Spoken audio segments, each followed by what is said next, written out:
হচ্ছে চাষি ভাইদের নিজস্ব অনুষ্ঠান কিষান বাণী।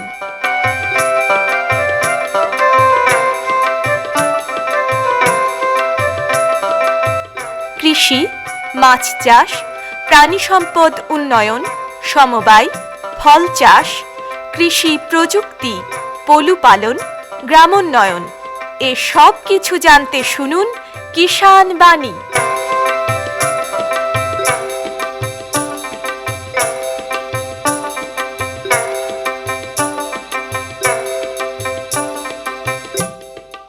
শ্রোতা বন্ধুদের অনেক অনেক প্রীতি ও শুভেচ্ছা জানিয়ে শুরু করছে ভারত সরকারের কৃষি ও কৃষক কল্যাণ মন্ত্রকের কৃষি সহযোগ ও কৃষক কল্যাণ দপ্তরের সহায়তায় অনুষ্ঠান কিষান বাণী।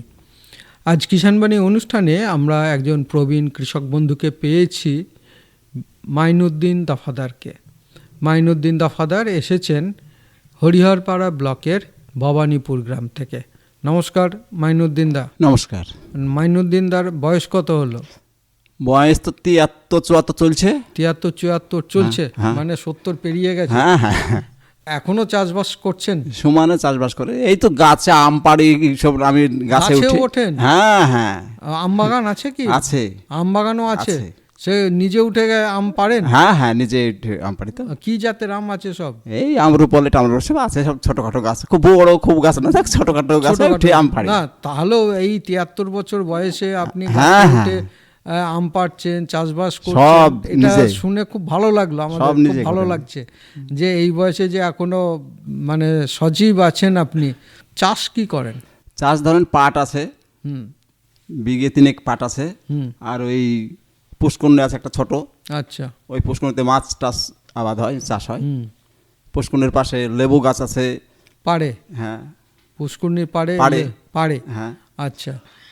তো কি মাছ চাষ করেন? এটা সব সময় জল থাকে? সব সময় জল, মোটর বসেছি তো। ও আচ্ছা, মিটার দিয়ে মোটর বসেছি, সরকার থেকে একবার করি খাদে দিয়াতে। মানে জল শুকিয়ে গেলে আবার ওখানে জল সঙ্গে সঙ্গে সব সময়তে মোটর চলবে। আচ্ছা। ওই খাদের নাম করি, মোটর আলাদা, বাড়ির যে বিল আলাদা, খাদের আলাদা। আচ্ছা, এ করে দিয়েছি, নাহলে দেবেন জল। কি মাছ চাষ করেন সেখানে? ও বিভিন্ন রকমেরই হয়। তো এবার গত বছর কতটা, ওটা পুকুরটা কতটা?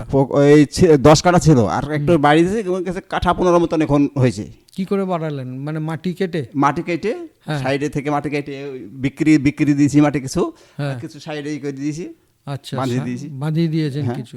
ওর উপরে ধরেন সেই লেবু গাছ, পেঁপা গাছ, এইসব গাছ করেছি। তার মানে ওই পুকুরটাকে ঘিরে কিন্তু আপনি অনেক রকমের চাষ করতে পাই। কি এক হচ্ছে মাছ চাষ করছেন, আর কি করছেন সঙ্গে সঙ্গে? লেবু থাকে, লেবু মানে কি লেবু? আমাদের কাগজি লেবু। আচ্ছা, কাগজি লেবু করছেন, আর কি করছেন? ওই যে পেঁপা গাছ, পেঁপের চাষ করছেন। মানে এগুলো একসঙ্গেই হচ্ছে, একসঙ্গে ওই খাদের সাইডে সব সাইডে। আর এখানে পুকুরে কি মাছ চাষ করেন? এবার গতবার ছিল এই মাছ, ওই বাটা পোনা ধরেন, ওই বিক্রি হয়েছে, ভালো সাইজ হয়েছে। আর রোজার সময় এবার খুব ভালো পয়সায় বিক্রি হয়ে গেছে এবার বাটা পোনা দিয়ে, আবার ছেড়েছে এখন প্রায়। তার মানে একবার বিক্রি করে ফেলেছে? হ্যাঁ, ওরা একদম ঝেড়ে পরিষ্কার বিক্রি করা হয়ে গেছে, আবার নতুন ভাবে ছাড়া হয়েছে। মানে একটা ওজন কত করে হয়েছিল? এই বাটা পোনা তো ধরেন খুব 1-150 করে হবে, ওই তো খুব বড় বাটা পোনা, খুব ভালো মোটা। হ্যাঁ, 150 হওয়া মানে তো বেশ ভালো, বড় মোটা ভালো সাইজ। হ্যাঁ। খেতে কি দেন মাছকে? মাছের খাবার অন্য কিছু লাগে না, এই গোবর, বাড়িতে ধরেন গরু আছে, গাই আছে, ওইসব গোবর দিই কিছু।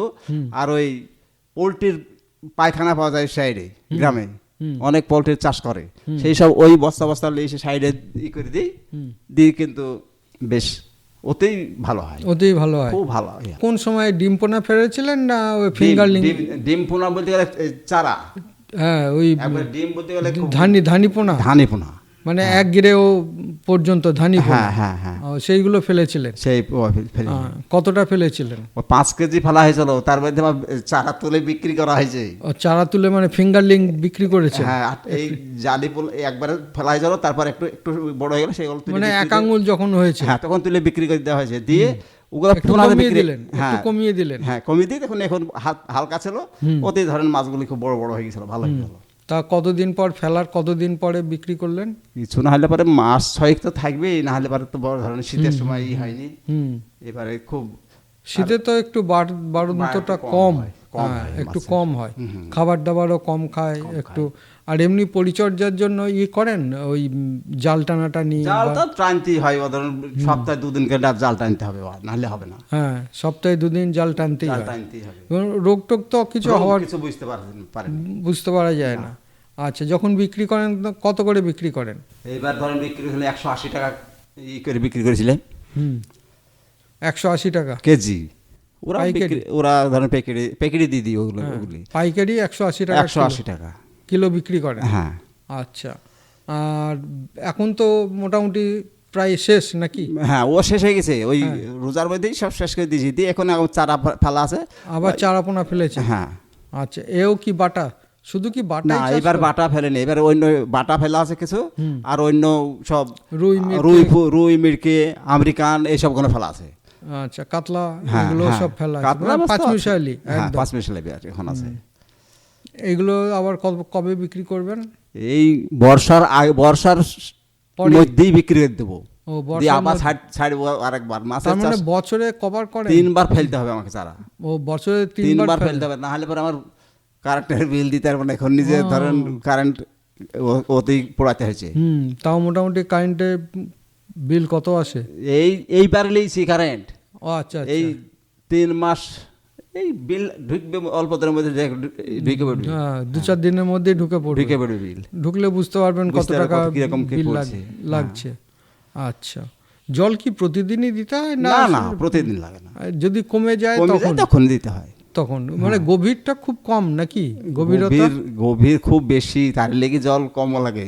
ও আচ্ছা আচ্ছা, হ্যাঁ, গভীরটা একটু বেশি, বেশি। ওই জন্য জলটা সবসময় আর ওই অল্প অল্প থাকেই। আর গরু ছাগলের বাড়িতে গাই তো আছে, হ্যাঁ, গায়ের সব গা ধোয়াইতে হয়।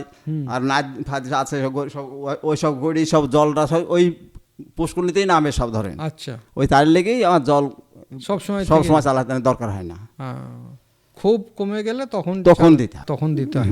আর পাড়ে বলছিলেন যে পেঁপে গাছ, ওটা কি হাইব্রিড পেঁপে? হাইব্রিড পেঁপে। হাইব্রিড পেঁপে। হ্যাঁ। কতগুলো গাছ আছে? এই 25টা আছে, এক সাইডে 25টা আছে, এক সাইডে 25টা আছে। আর লেবুর গাছ আছে 2 সাইডে। দুই সাইডে আবার লেবু আছে 2 সাইডে, 2 সাইডে পেঁপে আছে। আচ্ছা, মানে প্রথমে পেঁপে গাছ তারপরে লেবু গাছ নাকি? হ্যাঁ, সেই হিসাবে করা। লম্বাই আছে পেঁপে লেবু গাছ। হ্যাঁ, আর এই চওড়াই আছে এই গাছ, পেঁপে গাছ। ও, তার মানে 4 পাশেই আপনার সবকিছু আছে, শুধু লেবু আর পেঁপে আর অন্য? লেবু, পেঁপে, কলা মানে কাঁচকলা না? কাঁচকলা। কাঁচকলা। বাহ, খুব ভালো। মানে জায়গা একটুও ফেলে রাখলে না, ফেলে থাকা দরকার নাই। কেমন হয় পুকুর পাড়ে? কেমন হয়? খুব ভালো হয়। ওতে লেবু গত বছর ধরেন কিছু না হলে 35-40 হাজার টাকার লেবু বিক্রি করা হয়। শুধু লেবু বিক্রি একবারে লেবু এবার তো দিতেই পারা যায়নি, এমন অবস্থা হয়েছে। তাই? হ্যাঁ। আচ্ছা, খুব চাহিদা লেবুর খুব চাহিদা। আর এই সময় গরমের সময় তো একটু লেবুর চাহিদা তো থাকবেই। হ্যাঁ। এখন আর পেঁপাটা কেবল ধরা পেতেছে, এখন সবে ধরা পেতেছে। হ্যাঁ। পেঁপেটা ধরছে কেবল হয়েছে। লেবুর পেঁপের এখনো এটা বিক্রি করতে পারেনি, মানে বিক্রির মতন হয়নি, সবে ধরছে। কতদিন? আচ্ছা, পেঁপেটা কতদিন থাকে? পেঁপে তো নতুন লাগাই না তো, গাছ কতদিন থাকবে সে তো বলা দেখা নাই। এটা কাঁচা পেঁপের জন্য না ওই আপনি পাকা করে বিক্রি করেন? না, কাঁচাই বিক্রি করতে হবে, তবে তো পয়সা হবে। কাঁচাতেই বিক্রি করতে তরকারির লেগে। আর বিক্রি করার তো কোনো অসুবিধাই নাই এখন, কোনো অসুবিধা নেই। গ্রামে পাটটার তো একটু পরিষ্কার পরিচ্ছন্ন রাখতে হয়, যেমন মাছ চাষ করতে হয়। ও বাবা, স্নান করে সব, এতে এক সাইড দিনে বেশি স্নান করে। যেখানে আপনার গাছপালা আছে সেগুলো সব একদম পরিষ্কার, বিষ দিয়ে আগাছাগুলো মেরে দিতে হয়। আচ্ছা, পাড়ের যে গাছগুলো আছে সেখানে কি মানে সারটার কিছু দিন? ওতে সার লাগে না, মানে রেত সার তুলে দেওয়া আছে সবই। পুকুরের যে ইয়েগুলো, গাছগুলো, হ্যাঁ, ওটা তুলে দেওয়া আছে। ওতে কিছু ওতেই তো প্রচুর সার। মানে এই করেই চলছে। হ্যাঁ। আচ্ছা, তো এই করে কিছু করতে পেরেছেন? কিছু করতে পারছেন, বুঝতে পারছেন। দেখেন না, আমি খালি মেশিন দিয়ে চালাতাম ওই পুকুরের জল, সেখানে মোটর তৈরি করেছি আমি, ওতে মোটর করেছি, ওতে ভালো আমার হয়েছে এখন, ভালো উন্নতি হয়েছে, সংসার ছেলে পেলে বাড়ি ঘর করলো, তাই? হ্যাঁ জায়গা একটু কাঠা 10-15 জায়গা কিনলো মাটি। আর এমনি যে ওই পেঁপে গাছে তো কোনো রোগ টোগ হয় না, না? রোগ বল এখন কিছু বুঝতে পারিনি, ভালোই আছে গাছ? ভালোই আছে এখন, তো এই করেই মোটামুটি সংসার চলছে, ভালোভাবেই চলছে, ভালোভাবে আরামসে চলছে এখন। আচ্ছা, তাহলে বন্ধুরা এতক্ষণ আমরা মাইনুদ্দিন দফাদারের যে চাষবাস, বিশেষ করে পুকুরকে কেন্দ্র করে, পুকুরের পাড়ে, পুকুরে তো মাছ চাষ করছেনই, এবং পুকুর পাড়ে যে জায়গা, সেই জায়গাকেও ব্যবহার করে বিভিন্ন ধরনের চাষ করছেন, এবং সেখান থেকে কিন্তু ভালো রকমের একটা অর্থ উপার্জনও হয়। তো মাইনুদ্দিন দা, আপনার অভিজ্ঞতার কথা বলার জন্য আমাদের তরফ থেকে এবং কৃষক বন্ধু, শ্রোতা বন্ধু প্রত্যেকের তরফ থেকে আপনাকে অসংখ্য ধন্যবাদ। নমস্কার। নমস্কার। हर जोखिम से निकल कर फसल आए, सुरक्षित हो जाए। फसल बीमा से हर किसान अब आत्मनिर्भर हो जाए। संकट के समय प्रधानमंत्री फसल बीमा योजना किसानों के लिए वरदान है। अब सूखा पड़े या बाढ़ आ जाए, कोई डर नहीं। अब ओले पड़े या कीट पतंगे फसल खा जाए, कोई फिक्र नहीं, क्योंकि हमने लिया है प्रधानमंत्री फसल बीमा। बुआई से फसल कटाई तक हर जोखिम का दावा, न्यूनतम प्रीमियम पर अधिकतम भुगतान का वादा। योजना से हर साल जुड़ रहे हैं 5 करोड़ से ज्यादा किसान। अब आपकी है बारी। नजदीकी कृषि कार्यालय, सहकारी समिति, बैंक शाखा, अधिकृत बीमा कंपनी या जन सेवा केंद्र में स्वेच्छा से करा सकते हैं पंजीकरण। फसल बीमा पोर्टल या फसल बीमा ऐप द्वारा भी कराया जा सकता है पंजीकरण। प्रधानमंत्री फसल बीमा योजना, आपकी फसलों का संपूर्ण सुरक्षा कवच। कृषि एवं किसान कल्याण मंत्रालय, भारत सरकार।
পাকুড় তলায় বসে আমি বাঁশি বাজাই রে, পাকুড় তলায় বসে আমি বাঁশি বাজাই রে, ফুলমুনিকে মনে পড়ে রে, আমি দাদা বাঁশি বাজাই রে, বাঁশি বাজাই রে, আমি দাদা বাঁশি বাজাই রে, আমি দাদা বাঁশি বাজাই রে, বাঁশি বাজাই রে।